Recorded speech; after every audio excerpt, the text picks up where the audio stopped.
The bomber appeared out of the clouds just before dawn. At first, the men on the runway thought it was German. Its silhouette was wrong. One engine burned unevenly. Another spun without power. Black smoke trailed behind the aircraft like a scar across the pale morning sky. The landing lights flickered weakly through heavy fog as the bomber descended lower over the English coast. Then someone recognized the markings. It was Allied. Or what was left of one. Ground crews began running before the aircraft even touched the runway. Ambulances followed behind fuel trucks. Searchlights cut through the mist as the giant bomber slammed onto the wet tarmac with enough force to burst one of its landing tires instantly. Metal screamed. The aircraft skidded sideways. For a moment, everyone believed it would explode. But somehow the pilot kept it upright. The bomber finally stopped near the edge of the runway, engines coughing smoke into the freezing air. And then nothing happened. No crew emerged. No hatch opened. No signal came from inside. Only silence. The rescue teams reached the aircraft seconds later. One mechanic climbed onto the wing and pounded against the fuselage. No answer. Another man forced open the emergency hatch with a crowbar. Warm smoke rolled outward. And with it came the smell. Burned oil. Cordite. Blood. Inside the bomber, the scene looked less like an aircraft and more like the inside of a collapsing furnace. Electrical wires hung from the ceiling like vines. Bullet holes covered the cockpit walls. One side gunner lay motionless beside shattered ammunition belts. The radio compartment had partially burned during the return flight. And near the front of the aircraft, slumped over a table illuminated by a dim red emergency lamp, sat the Navigator. Dead. At first glance he appeared untouched. No obvious wound. No sign of struggle. But as the rescuers approached, they realized the front of his uniform was soaked dark with blood. One of the medics carefully lifted the Navigator's shoulder. That was when they saw the map.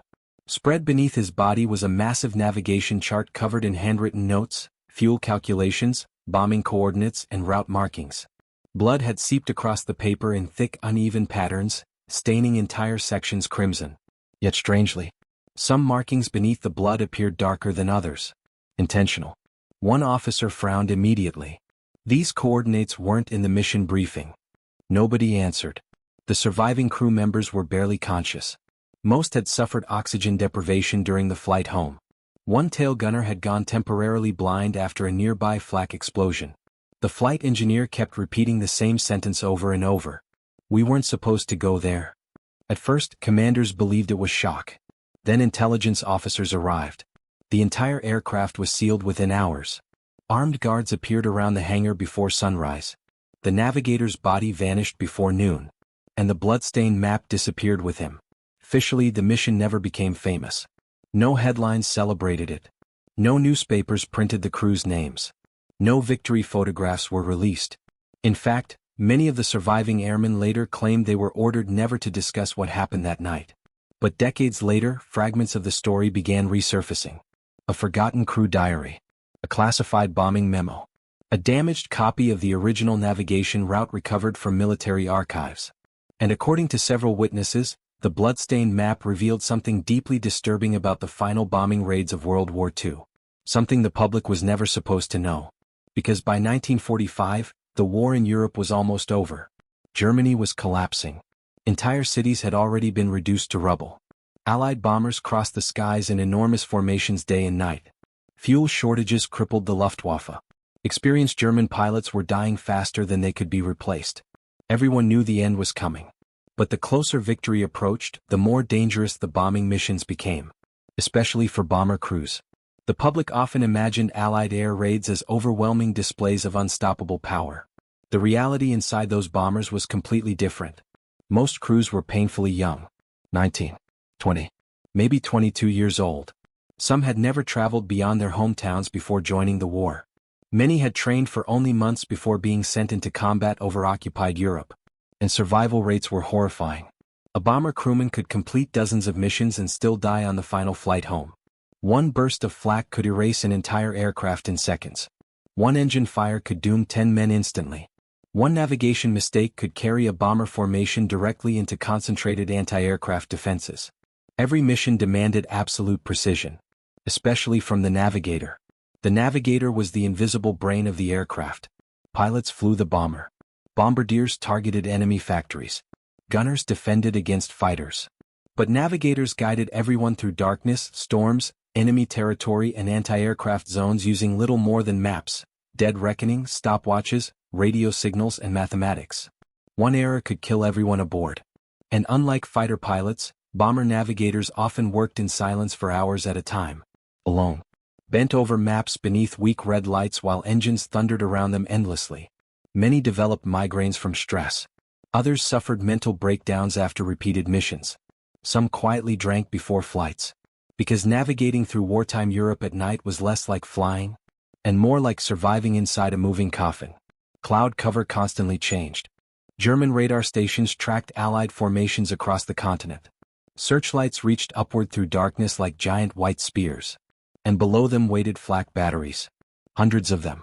German anti-aircraft fire became one of the deadliest threats of the entire air war. Massive shells exploded at precise altitudes directly inside bomber formations. The explosions tore wings apart, shattered cockpits, and sent burning aircraft spiraling into cities below. Veteran crews said flak had a sound unlike anything else on Earth. Not a bang. Not a crack. More like the sky itself ripping open. Some crews flew through explosions so thick they lost all visibility for seconds at a time. And still they kept flying. Because turning back without orders could end careers. Or worse. By early 1945, Allied commanders believed strategic bombing could finally break what remained of Nazi Germany's ability to fight. Rail yards, fuel depots, factories, communication centers. Everything became a target. Entire bomber groups launched daily despite worsening weather and rising casualties. Official reports focused on success percentages. Destroyed infrastructure. Enemy losses. Tonnage dropped. But hidden behind those numbers were the crews themselves. The men inside the bombers. And according to rumors surrounding the bloodstained map, some of those crews may have been sent into missions already considered nearly impossible to survive. Years after the war, surviving personnel quietly described strange inconsistencies surrounding the final raid. Fuel calculations that made no sense. Last-minute route changes. Missing briefing pages. Targets added after takeoff. One crewman reportedly claimed the Navigator argued with command officers before departure. Another insisted the bomber had been redirected towards secondary coordinates mid-flight. But the most chilling testimony came from a mechanic stationed at the English airfield that night. He claimed he briefly saw the map before intelligence officers confiscated it. And according to him, the blood revealed handwritten markings beneath the original route. Extra coordinates. Additional targets. And beside them, a short sentence written in pencil. Expected losses unacceptable. No official record containing those words has ever been found. But rumors spread quietly among former bomber crews for decades afterward. Some believed commanders knowingly sacrificed entire squadrons to strike strategic targets before the war ended. Others believed the Navigator discovered classified information not intended for ordinary airmen. A few even claimed the mission itself had never officially existed. Because wartime secrecy created strange shadows. Especially near the end. As Germany collapsed, Allied intelligence agencies raced to uncover hidden weapons programs, underground factories, experimental aircraft sites, and secret research facilities before Soviet forces reached them first. Certain missions were altered without warning. Targets shifted suddenly. Crews received incomplete information for security reasons. And sometimes men boarded bombers without fully understanding where they were actually going. Or why. Which raised a terrifying possibility. What if the Navigator realized something during the flight? What if the bloodstained map wasn't simply evidence of death, but evidence of discovery? The surviving crew never fully agreed on what happened during the raid. Some refused interviews entirely. One radio operator reportedly destroyed his wartime photographs before dying. Another crewman spent years suffering nightmares involving red lights and burning paper maps. And the pilot himself gave only one public statement decades later. A journalist asked him whether the rumors surrounding the Navigator's map were true. The old pilot remained silent for several seconds before answering quietly. "We completed the mission." Then he walked away. No explanation. No denial. Nothing else. And perhaps that silence says more than any surviving document ever could. Because war leaves behind strange relics. A damaged helmet. A burned photograph. A final letter never mailed. Or sometimes, a bloodstained map covered in secrets. The kind of object historians spend decades trying to understand. The kind powerful governments prefer buried forever. And somewhere within that map's fading red stains may lie the true story of one final Allied bombing raid over Europe. A mission so dangerous that even the men flying it may never have known the real objective until it was already too late. The mission briefing began at 2:10 in the morning. Rain hammered against the windows of the operations building while exhausted bomber crews filed silently into rows of wooden chairs. Cigarette smoke drifted beneath dim yellow lights. Most of the men looked half asleep. They had flown 3 raids in 8 days. Some still carried burns from previous missions. Nobody complained anymore. At the front of the room stood a colonel beside a massive curtain covering the target map. Armed military police guarded both exits, which immediately told the veterans something unusual was happening. This was not a normal bombing run. The room grew quiet. Then the curtain opened. A red line stretched deep into occupied Europe, farther than expected, directly toward the collapsing heart of Germany. Several navigators exchanged nervous glances instantly. The route crossed heavily defended airspace near industrial regions still protected by concentrated anti-aircraft batteries. One crewman whispered softly, "That's suicide." The colonel ignored him. The target is considered critical to ending the war quickly. No further explanation followed. Questions were discouraged during briefings, especially late in the war when command structures had grown increasingly rigid under pressure for final victory. But experienced crews noticed details immediately. The route changed altitude multiple times. Fuel reserves looked dangerously tight. Escort fighter coverage ended well before the final bombing zone. Worst of all, weather conditions across the return route were deteriorating rapidly. The navigator assigned to Aircraft 27 studied the map longer than anyone else. Lieutenant Daniel Mercer was 24 years old. Thin, quiet, exceptionally intelligent. Before the war, he had studied engineering and mathematics at university. Crew members trusted him because he rarely made mistakes. Even veteran pilots relied heavily on his calculations during storms and night raids. Mercer was not emotional, not reckless, which was why the pilot became concerned when he saw the navigator still staring at the route after briefing dismissal. "You all right?" Mercer hesitated, then pointed toward a section of the map. "These coordinates don't fit." "What do you mean?" "The route bends east too late. If timing slips even slightly, we'll hit concentrated flak corridors on the way out." The pilot shrugged uneasily. "Then we don't slip." But Mercer remained troubled. Hours later, while crews prepared aircraft on the runway, he quietly approached operations again requesting confirmation of the navigation data. Witnesses later claimed an intelligence officer, not a standard flight commander, answered him instead. The conversation reportedly lasted less than 2 minutes. Afterward, Mercer returned to the bomber without another word. At 4:42 the engine started. One by one, the bombers rolled into darkness beneath freezing rain. Massive propellers carved through mist while ground crews watched silently from below. The aircraft carried enough explosives to flatten entire city blocks. And yet inside each bomber the atmosphere felt strangely intimate. 10 men. 10 survival chances tied together. If one failed, all suffered. As Aircraft 27 lifted into the black sky over England, Mercer immediately went to work beneath the dim red navigation lamp. He spread charts across his table and began calculating drift angles against worsening crosswinds. Above the North Sea, turbulence intensified. Clouds swallowed the bomber formation completely. Ice formed along the wings. Radio chatter became chaotic as aircraft struggled to maintain position without visual contact. Then German radar found them. The first searchlights appeared nearly an hour later. Thin white beams stabbed upward through the darkness, probing the clouds. Moments afterward came the flak. Black explosions erupted around the formation violently enough to shake entire aircraft sideways. The tail gunner shouted first. "Flak high right." Another explosion detonated beneath the bomber. The entire fuselage lurched. Mercer gripped the edge of his table as pencils rolled across blood-red maps. The pilot fought the controls. Outside, the night sky transformed into absolute madness. Searchlights locked onto bombers one by one while anti-aircraft shells burst across the clouds in endless waves. Burning aircraft fell through darkness trailing orange flames. One exploded so close the shockwave rocked Aircraft 27 hard enough to crack cockpit glass. The radio operator screamed over intercom. "We lost 274. They're gone." Nobody answered. There was no time. The formation pushed deeper toward the target. And the farther they flew, the worse the defenses became. German flak crews understood these were final raids. There was nothing left to conserve. Entire cities below burned from previous bombings while every remaining anti-aircraft battery fired into the skies above. Mercer recalculated headings continuously as smoke and weather disrupted visibility. Then suddenly something strange appeared on his chart. A secondary coordinate line. Faint. Almost invisible beneath newer markings. At first he assumed it was a printing error. Then another appeared. Different handwriting. Different pencil. Mercer frowned. The coordinates did not align with the official bombing target. Instead they pointed farther east, toward an area absent from standard mission documents. He checked again carefully. The marks were intentional. And recently added.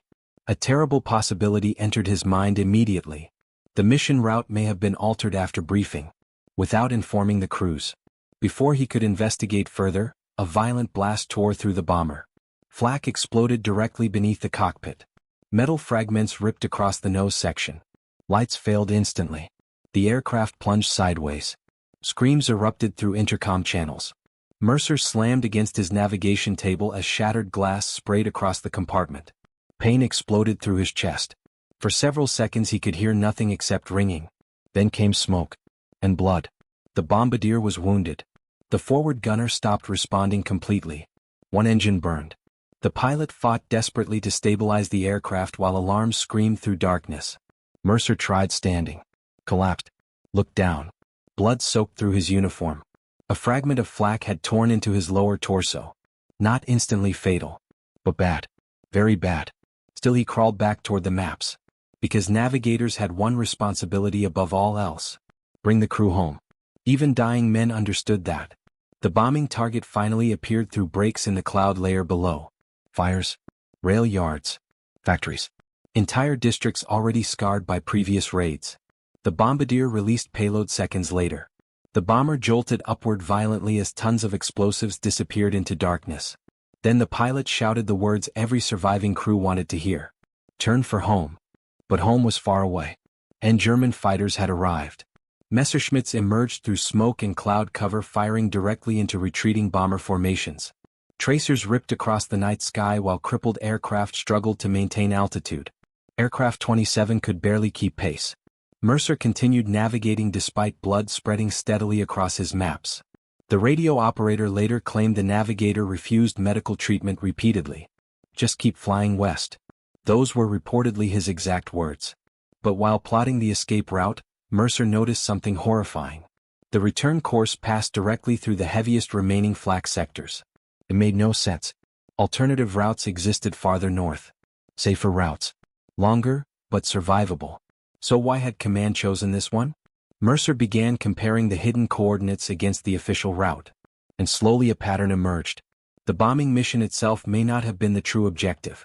The route forced massive bomber formations across multiple industrial sectors before reaching the target. Sectors likely containing hidden facilities Allied intelligence wanted photographed or exposed. Which meant the bombers themselves may have served partly as bait. Mercer reportedly wrote notes directly onto the chart as the realization formed. Some later believed these notes became the mysterious markings discovered beneath the blood. Then another shell exploded nearby. Fragments punched through the fuselage. The flight engineer died instantly. Cabin pressure failed. Freezing air roared through the aircraft. Crew oxygen systems malfunctioned one after another. Still the bomber kept flying. Hour after hour. Across burning Europe. Mercer grew weaker steadily. Blood covered most of the navigation table now.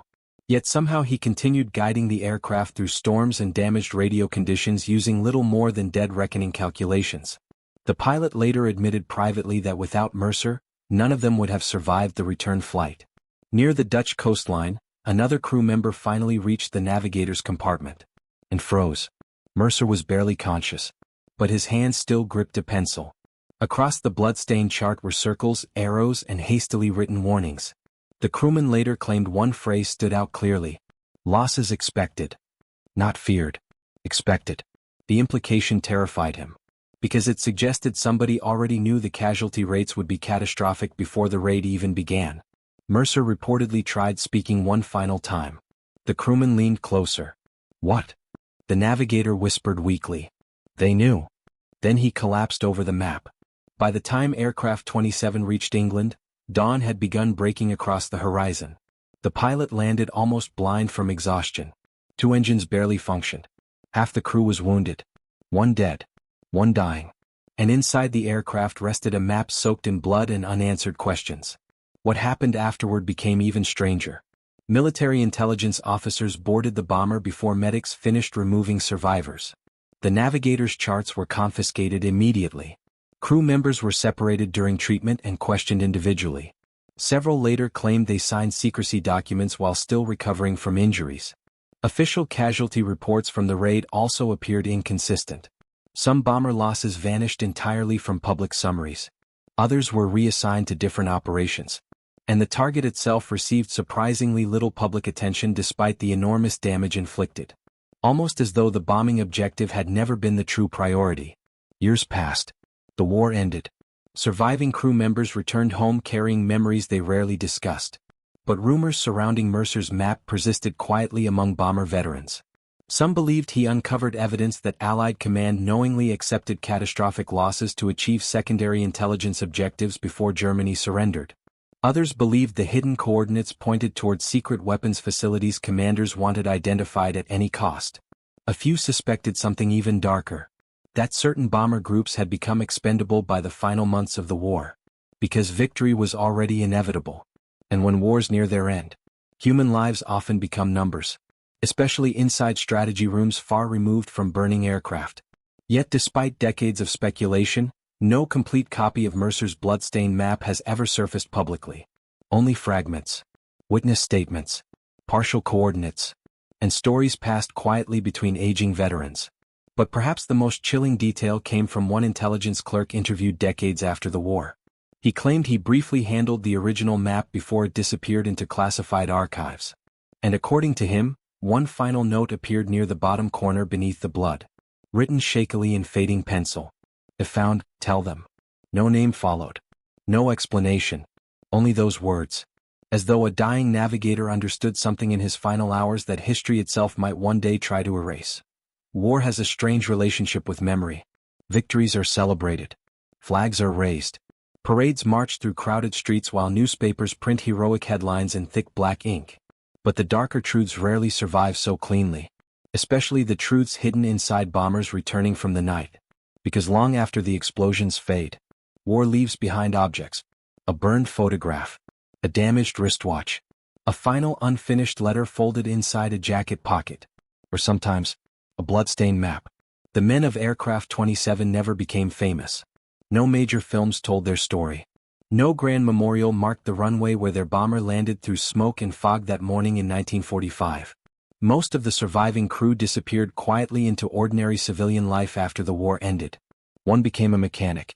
Another sold insurance. The tail gunner reportedly suffered nightmares for decades and refused to fly again under any circumstances. And the pilot, the man who somehow brought the shattered bomber home, rarely discussed the mission at all. His own family later admitted they knew almost nothing about what happened during the final raid. Like many veterans of World War II, he carried the memories privately. Locked away. Because some experiences cannot easily be explained to people who were never there. How do you describe the sound of flak tearing apart the sky? How do you explain watching entire aircraft vanish in fire beside your own? How do you explain returning home while other crews simply disappeared into darkness forever? And perhaps hardest of all, how do you explain the possibility that some of those men were never expected to survive in the first place? That question haunted bomber crews for years after the war. Strategic bombing remained one of the most controversial aspects of World War II long after Germany surrendered. Military historians argued endlessly about whether certain raids truly shortened the war or simply intensified destruction already consuming Europe. Entire cities burned. Civilian casualties climbed into horrifying numbers. And bomber command structures increasingly focused on maximizing operational pressure regardless of mounting losses. For the crews themselves, however, such debates often felt distant. Because inside the aircraft, survival came first. Every mission became deeply personal. The pilot beside you. The radio operator cracking nervous jokes over intercom. The navigator hunched over maps beneath dim red lights trying desperately to avoid storms, fighters, and anti-aircraft fire. Bomber crews depended on each other completely. Many described their aircraft not as machines, but as tiny worlds suspended above death. And within that world, trust mattered more than anything. Trust in calculations. Trust in commands. trust that the route ahead gave them at least some chance of coming home. Which is why the rumors surrounding Daniel Mercer's map proved so disturbing to surviving veterans.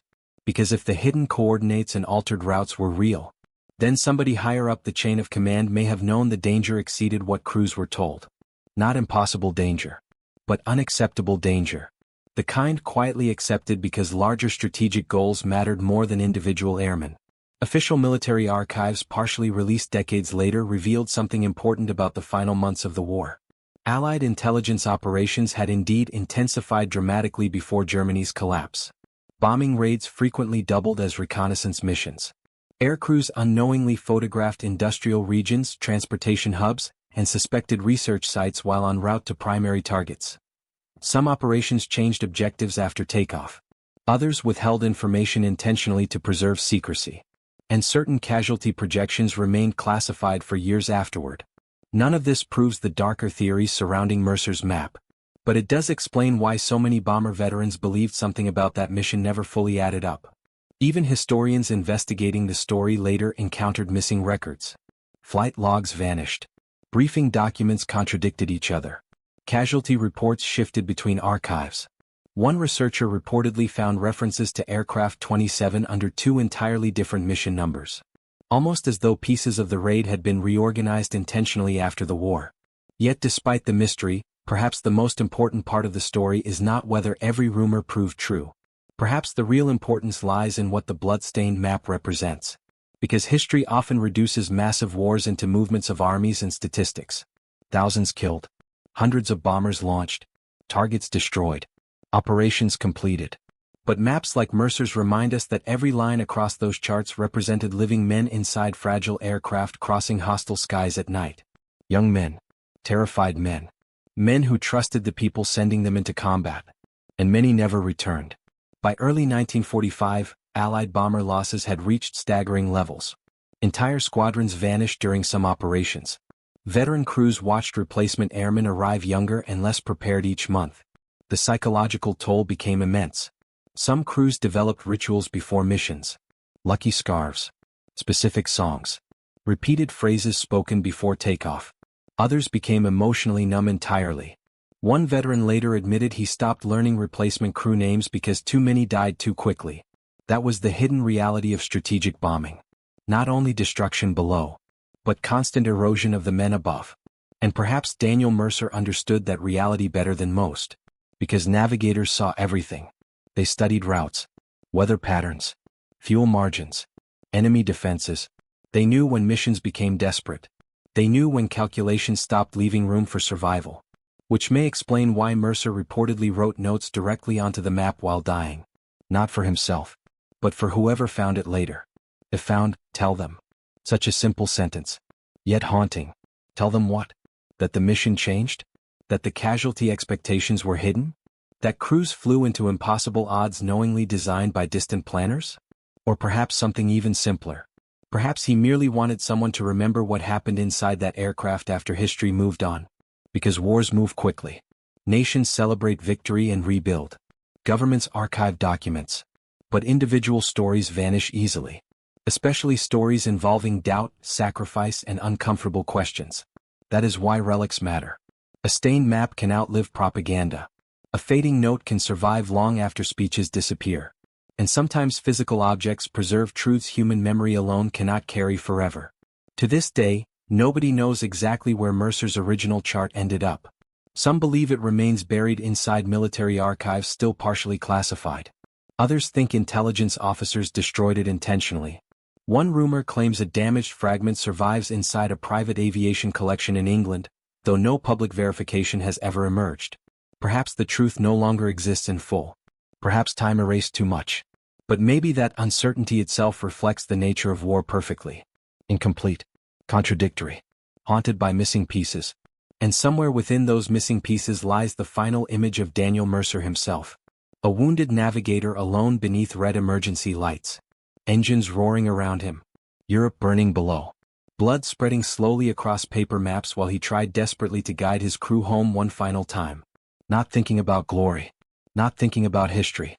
Only trying to keep the aircraft alive long enough to cross the sea. In the end, Aircraft 27 survived. Barely. Several crew members lived long enough to grow old. But the Navigator did not. And yet decades later, his bloodstained map still whispers across history. Not because it revealed secret coordinates. Not because it exposed classified missions. But because it reminds us of something wars often try to bury beneath medals and victory speeches. That behind every mission briefing, every bombing route, every line drawn across a wartime map, there were human beings carrying the cost. And sometimes that cost remained hidden until the blood finally revealed it.